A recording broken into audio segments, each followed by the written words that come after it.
ଜଣେ ଚାଷୀ ଭଗବାନ କୃଷ୍ଣଙ୍କ ମୂର୍ତ୍ତି ତିଆରି କରୁଥିଲା। ଆଉ ସେ ସମୟରେ ମୂର୍ତ୍ତି ଉପରେ ଗୋଟେ ପକ୍ଷୀ ବସିଗଲା ଏବଂ ମୂର୍ତ୍ତିଟି ସୁନାର ହେଇଗଲା।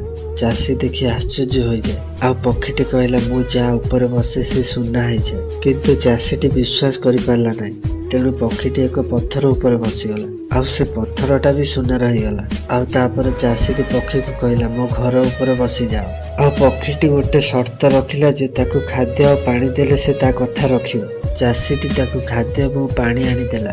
ଆଉ ତାପରେ ପକ୍ଷୀଟି ଘର ଉପରେ ବସିଗଲା ଏବଂ ସମଗ୍ର ଘର ସୁନାର ହେଇଗଲା। ଆଉ ଲୋଭୀ ଏହି ଚାଷୀଟି ତାକୁ ଯେକୌଣସି ସ୍ଥାନରେ ବସିବାକୁ କହିଲା ଏବଂ ପକ୍ଷୀଟି ଗଛ, ପାଣି, କ୍ଷେତ ଏବଂ ଫସଲ ଉପରେ ବସିଲା ଏବଂ ସବୁକିଛି ସୁନାର ହେଇଗଲା। ଏମିତିକି ଚାଷୀର ଖାଦ୍ୟ ଆଉ ପାଣି ବି ସୁନାର ହେଇଗଲା।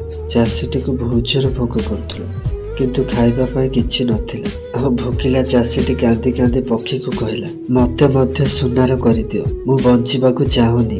ଆଉ ପକ୍ଷୀଟି କହିଲା, ଏକ ସମାଧାନ ଅଛି, ମୁଁ ସବୁ କିଛି ସଜାଡ଼ି ପାରିବି। ଆଉ ଚାଷୀଟି ଖୁସି ହେଇ ପଚାରିଲା, ଶୀଘ୍ର କୁହ। ଆଉ ପକ୍ଷୀଟି କହିଲା, ଯଦି ଏ ଭିଡ଼ିଓକୁ ସମସ୍ତେ ଲାଇକ୍ ସେୟାର କରିବେ ତ ମୁଁ ଠିକ୍ କରିଦେବି।